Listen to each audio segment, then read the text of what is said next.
ન્યૂઝપેપરના આધારે જે મારા રિજનલ ઓફિસર શ્રી ભટ્ટ સાહેબના કહેવા મુજબ મેં સ્થળ તપાસ કરેલી ને હું ગુજરાત પોલીસ કન્ટ્રોલ રિજનલ ઓફિસમાં કિશોર માલવિયા સાયન્ટિફિક ઓફિસર તરીકે કામ કરું છું. એમાં હું અને તેમજ અમારા સાથેના આસિસ્ટન્ટ એન્વાયરમેન્ટ એન્જિનિયર મિત્તલબેન રાવલ અને સ્થળ તપાસ કરવા ગયેલ. એમાં રણસાગર રોડ ઉપર આવેલ ધનંદર પાર્ક સોસાયટીની બાજુમાં કોમન પ્લોટમાં જે MSW વેસ્ટ પડેલો છે એની સાથે બાયોમેડિકલ વેસ્ટ પડેલો જોવા મળેલ.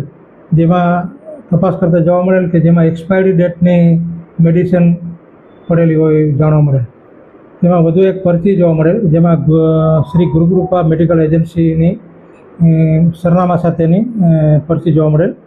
જેના આધારે એમાં દર્શાવેલ ફોન નંબરના આધારે સંપર્ક કરે અને તેમાં પટેલ પાર્ક શેરી નંબર 1 રણસાગર રોડ પર ગુરુકૃપા મેડિકલ એજન્સી નામની કોઈ ગોદામ આવેલું, જેનો સાફ સફાઈ દરમિયાન એક્સપાયરી ડેટની બાયોમેડિકલ વેસ્ટ હતો એ અહીંયા ભૂલથી ગમે તે રીતે ડમ્પ કરેલ.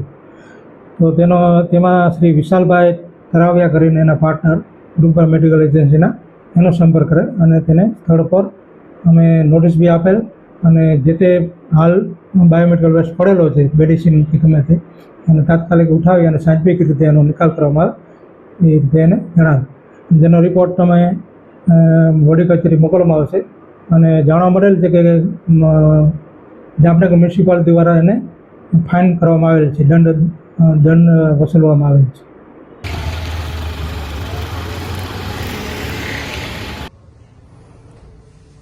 આના બનાવી દીધું